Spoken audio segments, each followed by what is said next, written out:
Allah subhanahu wa ta'ala says, فَلَنَسْأَلَنَّ الَّذِينَ أُرْسِلَ إِلَيْهِمْ وَلَنَسْأَلَنَّ الْمُرْسَلِينَ. We are going to question the people whom the messengers were sent to, and we shall also question the messengers themselves. Allah subhanahu wa ta'ala says, وَقِفُوهُمْ إِنَّهُمْ مَسْئُولُونَ. Detain them, O angels, Allah will say on the day of judgment. Detain them, they are going to be questioned. And our beloved sallallahu alayhi wasallam has told us some of the questions that we are to expect in the court of Allah for the benefit of those who are afraid of their prospects, the prospects for their future, their real future. No retakes will be accepted in this exam. And everybody has to be present. What are these questions? Question number 1. You are to expect a question on the day of judgment pertaining to your salah. In fact, this will be question number 1. There will be a thorough and a very agonizingly precise interrogation with regards to every bowing and prostration and wudu and khushu', concentration, and time of each salah and the delaying of each salah. And thus the Messenger sallallahu alayhi wasallam said, as Imam al-Tirmidhi narrates in his Jami' on the authority of Abi Hurairah, he said the very first thing that man will be asked about in front of Allah on the day of judgment is his prayer. If the prayer is complete, the rest of his actions will be complete, and he would have success and prospered. If, however, the prayer is lacking, then he has ruined and he had failed. If, however, he says there is a deficiency in the obligatory salah, Allah will say to the angels, look into his optional salah, which we can use to patch up the deficiency in his obligatory salah. He says, and then the rest of his actions will be assessed in a similar manner. This is question number 1. What other questions are we to expect? Question number 2, you can expect a question with regards to an-na'im, the delights. Every bit of goodness and pleasure that you had enjoyed in the life of this world, there will be a question in the court of Allah subhanahu wa ta'ala about it, down to the very micro blessing. Allah says, ثُمَّ لَتُسْأَلُنَّ يَوْمَئِذٍ عَنِ النَّعِيمِ. Then you shall be asked about the delights. Look at the clarity of the questions. Look at how clear the matter is. The paper is there in front of us. What are we going to be asked, O Allah? You're going to be asked about the delights. Imam al-Tabari narrates in his tafsir that Qatada said, إِنَّ اللَّهَ تَعَالَى سَائِلٌ كُلَّ ذِي نِعْمَةٍ فِي مَا أَنْعَمَ عَلَيْهِ. Allah is going to ask every recipient of any blessing with regards to that blessing that he had enjoyed. Would you believe me if I was to say to you that according to the Prophet Muhammad sallallahu alaihi wasallam, some dates and a bit of drinkable water and a bit of meat constituted as those delights that a person will need to find an answer for in front of Allah on the day of judgment. Can you believe that?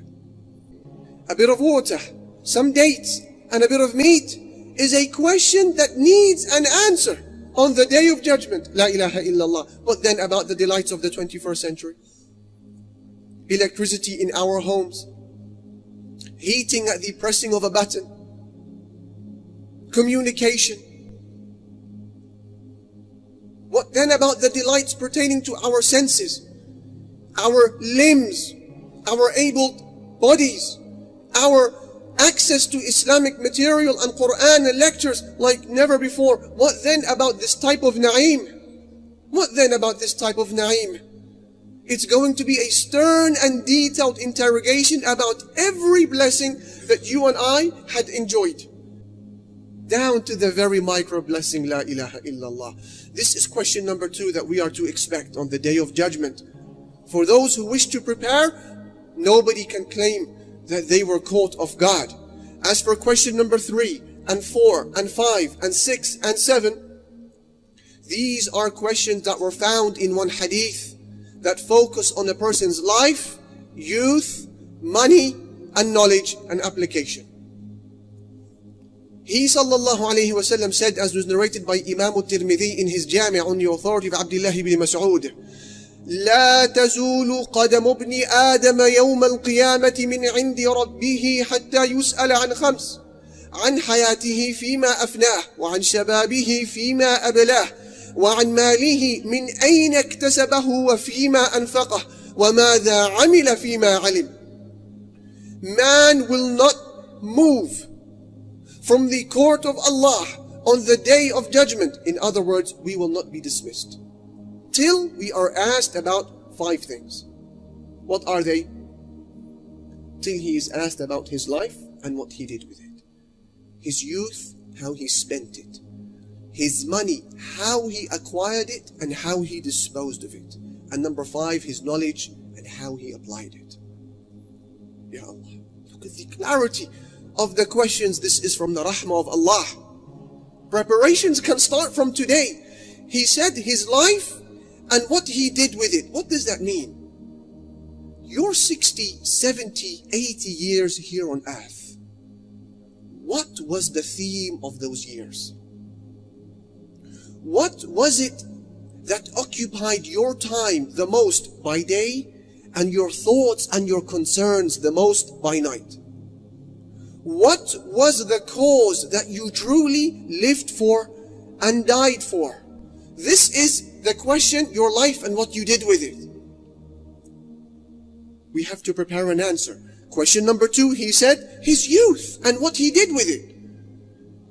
When your urges and desires, my cravings and urges, when they had rocketed through the ceiling, when our desire had reached an all-time high, how did we behave?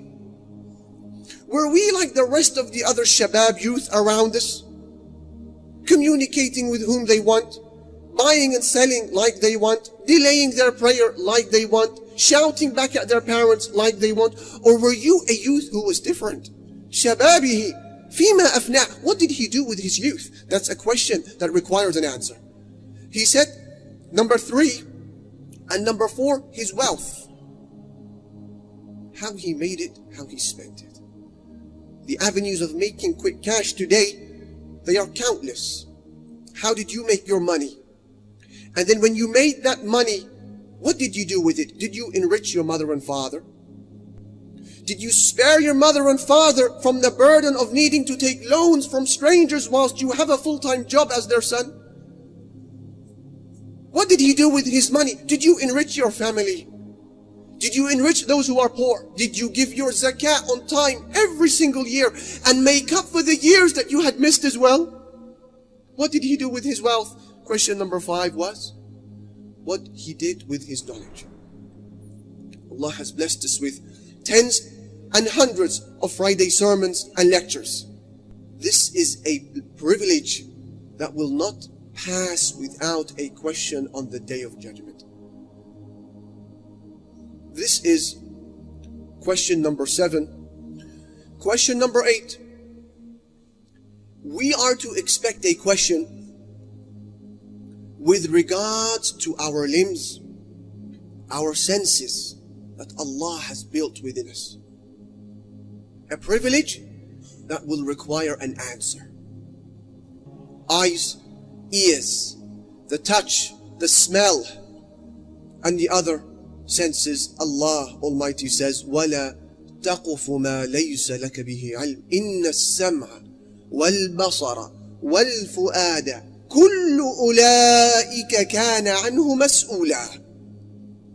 Allah says, do not follow that which you have no knowledge of, because indeed the hearing and the seeing and a person's heart, all of this shall be questioned about on the day of judgment. La ilaha illallah. Thus, how does a wise Muslim prepare for that exam question? When his eyes are presented with the haram, the gaze is lowered. when the ears are presented to that which is haram, and we know what they are and what this is, the ears are covered. When the heart is polluted with doubts with regards to Allah and His oneness and His justice, when our hearts are polluted with envy, hasad, greed, selfishness, dhann, bad suspect of our brothers and sisters, we cleanse our hearts. The ears and the eyes, the heart, all of this shall be questioned about Yawm al-Qiyamah. What other questions are we to expect? Question number 9. From the 10, we are to expect a question in the court of Allah with regards to every evil that you saw happening in front of you and what was your stance towards it. Ya Allah, this is a very difficult question.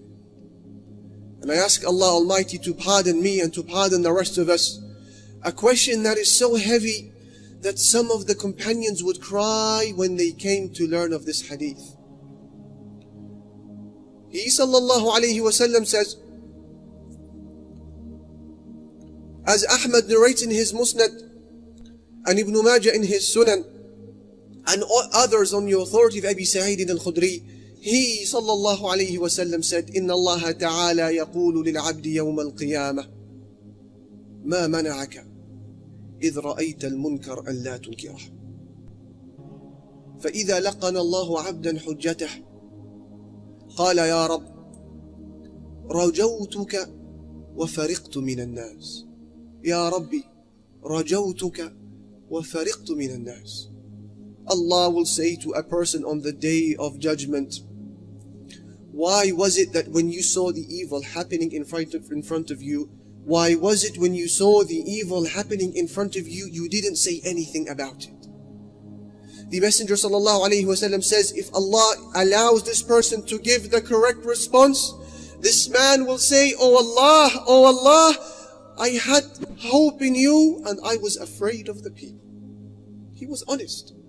Ya Rabbi, I had hope in you and I was afraid of the people. In another narration, the Messenger sallallahu alaihi wasallam says, on the authority of Abi Sa'id, لا يمنعن رجلا هيبة الناس من أن يقول بحق إذا علمه. Nobody should withhold from speaking the truth when knowing of that truth due to fear. Nobody should allow his fear, he says, to prevent him from speaking the truth when he comes to learn of that truth. Abu Sa'id, the companion, the narrator of this hadith, he cried when he heard this. And he said, قَدْ رَأَيْنَا وَاللَّهِ أَشْيَاء فَهِبْنَا أَن نَتَكَلَّمْ. He said, Wallahi, we have seen wrong things, but we did become afraid to speak out. And in another narration, Abu Sa'id would say, وَدِدْتُ أَنِّي لَمْ أَكُنْ سَمِعْتُ هَذَا الْحَدِيثِ. I wish that I had never learned of this hadith. It could be a friend, it could be a colleague at work, it could be a member of family who is committing an act of haram in front of you. Thus expect a question Yawm al-Qiyamah. For you, my brother, my sister, who wish to prepare in advance, expect a question on that day with regards to your stance when you saw that haram unfolding before your very eyes. As for question number 10,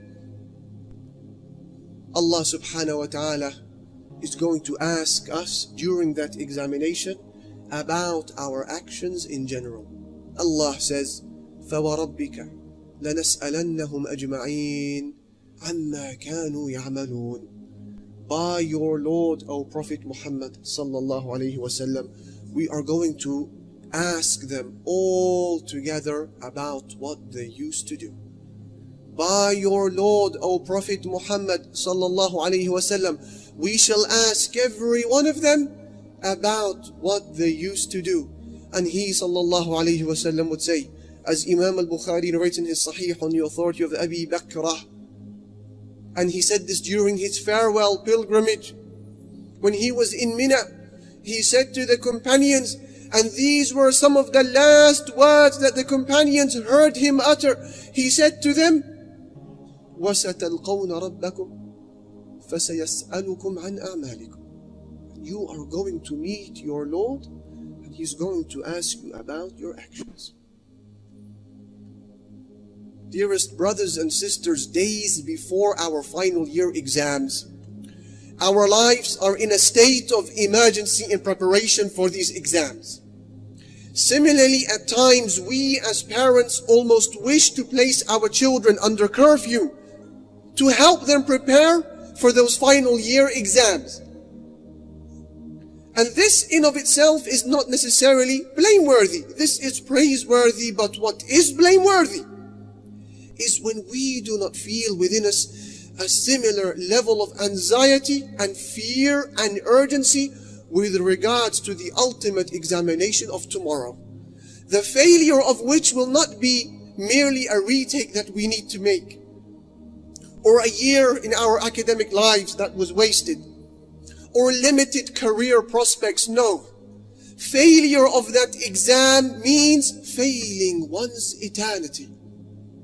Thus Allah says, defining to us the meaning of failure, He says, قُلْ إِنَّ الْخَاسِرِينَ الَّذِينَ خَسِرُوا أَنفُسَهُمْ وَأَهْلِيهِمْ يَوْمَ الْقِيَامَةِ أَلَا ذَلِكَ هُوَ الْخُسْرَانُ الْمُبِينُ. Say to the people, O Prophet Muhammad sallallahu alayhi wasallam, the true losers, the people who have truly failed, are those who have failed and lost out on themselves and their families on the Day of Judgment.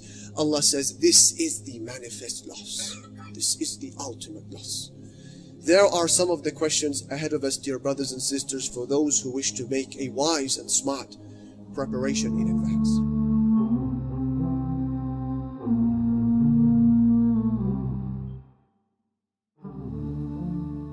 Are you tired of all these annoying ads on YouTube?